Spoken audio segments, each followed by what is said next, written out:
Even without a current product on the market, Lucasfilm continues to find itself making headlines because Star Wars is just such a unique IP.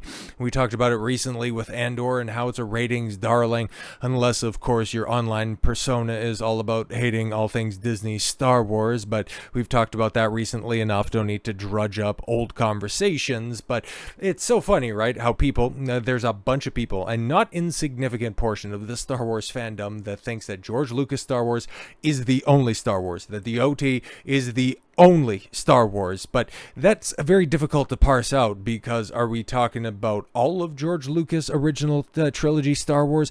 Are we taking into account the changes that he would make in the 90s and then continue to touch up into the future? So is George allowed to supersede what is Star Wars, or is original Star Wars the only Star Wars? Like I said before, Star Wars is such a unique property where you see this fan base so fractured, so bifurcated, trifurcated, infinitum-cated, that it's a unique phenomenon in and of itself. So when you have Kathleen Kennedy, okay, the ingoing, outgoing, around-going, perpetually there-going president of Lucasfilm, turning up and endorsing the theatrical cut of Star Wars, okay, the original 1977, for the first time in a long time ever put to cinema. I mean, like, it's been a long time coming, and people pay handsomely for the old unedited pre-special editions of Star Wars and Empire and Return of the Jedi. Like, these are still, well sought after cuts. The fact that she's endorsing this, is this going against George Lucas's wishes? Because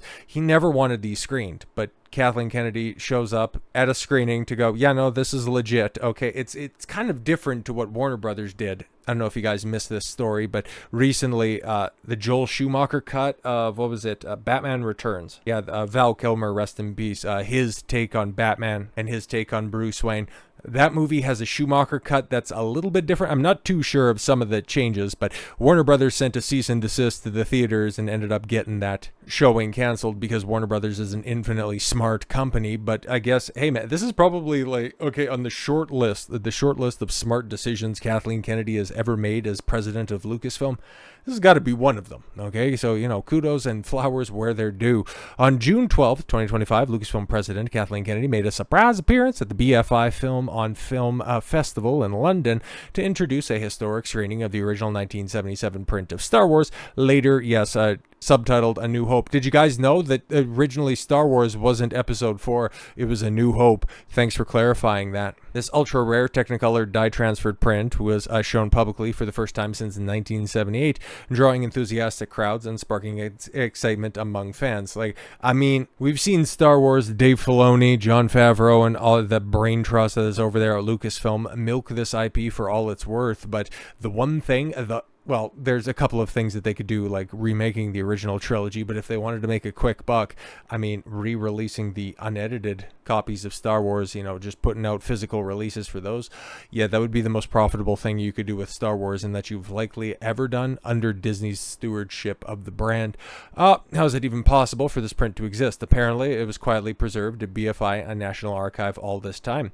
Upon taking the stage, Kennedy jokingly addressed concerns about the screening's legitimacy, stating, "I'm here to make sure that you don't think that this is an illegal screening." That's actually funny. Like I said, the most personable and the most positive thing that she's ever done as a Lucasfilm president.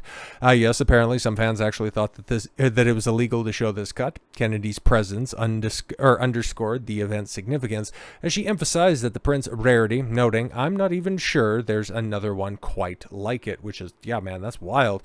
Sadly, while the screening itself was legit, it certainly wasn't done with the blessing of George Lucas, right? Because George is the be-all, end-all when it comes to Star Wars. The guy that sold the IP and the franchise to the white slavers, after all.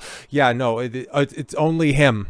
Okay, or it's only him and Dave Filoni, because Dave is an acolyte of George, and George is, he's the official authority on Star Wars, even though he would go back and contradict himself, and depending on the day and depending on the interviewer and how catty he was feeling on the day, it's either Star Wars as a commentary on totalitarian regimes, touching on themes of redemption and self-actualization, or is just simply a goofy series of, intended for children, a story about space wizards intended for children, because yeah, George was always very consistent on what Star Wars means to everybody, so that's why taking him as the ultimate authority, I mean, I would rather let the art speak for itself, but hey, what do I know? I'm not a real Star Wars fan. So it's stuff like this, okay? And then Kathleen Kennedy says Star Wars stories no longer need to connect to the originals as Mark Hamill backs away from, yes, the Luke Skywalker in the future. I mean, he hasn't been Luke Skywalker since, what, The Last Jedi?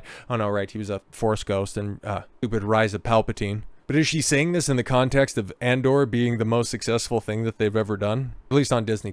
Is she saying this because there's actual plans to expand Star Wars, to properly realize, like, let's just say, let's just throw a term out there, like, expand the universe, have an extended look at the universe, perhaps? Is something we could do in that respect? Make it less mythical, make it less legendary, perhaps, and make it more tangible. If you know, and if you don't, I'm just saying some words. Don't worry about it. But yeah, Star Wars is a setting, man. Like, you can tell multiple stories. As people who are very familiar with the EU, or as they're called legends now, know that you can tell horror stories, you can tell comedy stories, you can tell dogfighting World War II fighter plane stories. Like, the Rogue Squadron books are very well regarded. You can have more classic Skywalker stories with like a proper interpretation of heir to the Empire. You can run it back KOTOR style, even though, what was it recently? George Lucas doesn't like Knights of the Old Republic, so how do you square that together? Oh no, that's also extended universe stuff that George really likes. So is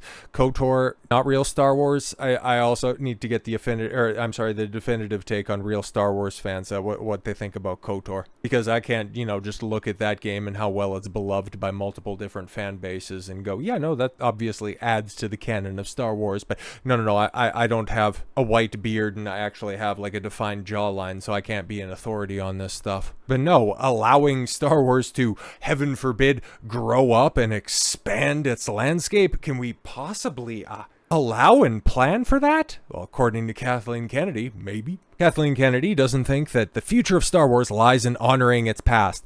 That's a interesting take. Now listen, I'm not out here sweeping for Kathleen Kennedy. She is an idiot. She is a professional coffee fetcher.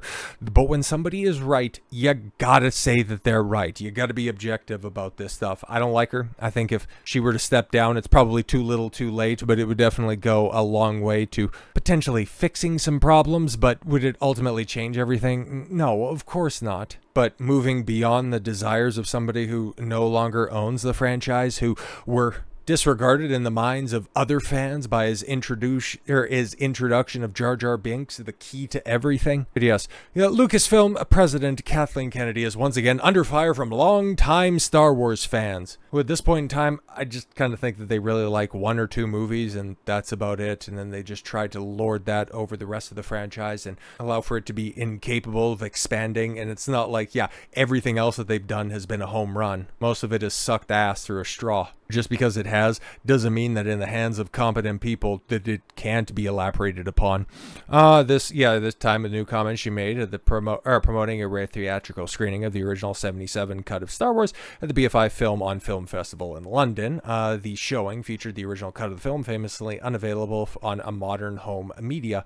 Ironically, the screening appears to have gone ahead against the wishes of George Lucas, who has long resisted releasing the unaltered versions of his films. But Kennedy wasn't just there to introduce the film. She also made some eyebrow-raising statements about where Star Wars is heading next, and perhaps more tellingly, where Lucasfilm is ready to leave behind in the future. I really think that now we're in a position where it broadened the possibility of stories and filmmakers we can bring in to tell stories that mean something to them. It doesn't necessarily have to connect with every little thing that's been done in Star Wars. It can actually be a standalone story that builds into many, many other stories, which, I'm totally behind that statement. It's just the first half of that where it's like, bringing in people, the possibility of stories and filmmakers we can bring in to tell stories that mean something to them. Oh, right, just like how Leslie Headland wanted to work out some falling out that she had with her sister by telling a Frozen story meets Kill Bill with the Acolyte. Like, fuck right off. No, bringing in competent people like Tony Gilroy to potentially tell a good story that, doesn't have to have Jedi and Sith. and a bunch of key jangles from characters from the past. Yeah, you can tell a Star Wars story without all of your classical trappings. It can be done. It has been done. It has been proven to be done, and it has been done well. Statement echoes recent remarks from Mark Hamill, the once iconic actor turned political activist behind Luke Skywalker. I just don't see any reason to return. Let me put it that way. I mean, I have so many stories to tell. I don't need Luke anymore. I felt like a conclusion, he said, of his character's fate in the sequel trilogy. My character was given a complete closure. I'll take another double. He encouraged a focus on new stories and noted they could do westerns, mysteries, comedies. I just think it's time. Should be noted that Hamill was famously critical of the treatment of Luke Skywalker in the Star Wars sequels. Yeah, but he still went along with all of it because at the end of the day, that bar tab isn't going to clean up itself. So yeah, guess what, guys? You can tell other Star Wars that George may not approve of because George didn't even approve of what Star Wars necessarily was to older George or potentially to future George or what to Disney, the same company that he backed up during last year's a little shareholder squabble. At the end of the day, Star Wars is its own thing, okay? The art can speak for itself. It doesn't need a mouthpiece like Kathleen Kennedy, like Mark Hamill, or even, get this, George Lucas himself. It's a setting he created that other people have refined through different mediums for generations, okay? Coming on 50 years in a couple of years. If you give people the chance, they might surprise you with their take on this universe. Otherwise, you're just going to have this narrow-minded view that is only going to exist within the confines of one, maybe two and a half movies if you're so inclined, and you're just going to continue to be miserable because this isn't real Star Wars, this isn't what it should be. When you start living with an interpretation of the world for what it is instead of what you think it should be, you're going to be much happier in the long run. Just a little bit of life advice. So with all that said, thank you all very much for the gift of your time. I've been Don Cosmello. I want you to follow your gut and get after it. Take care, everyone.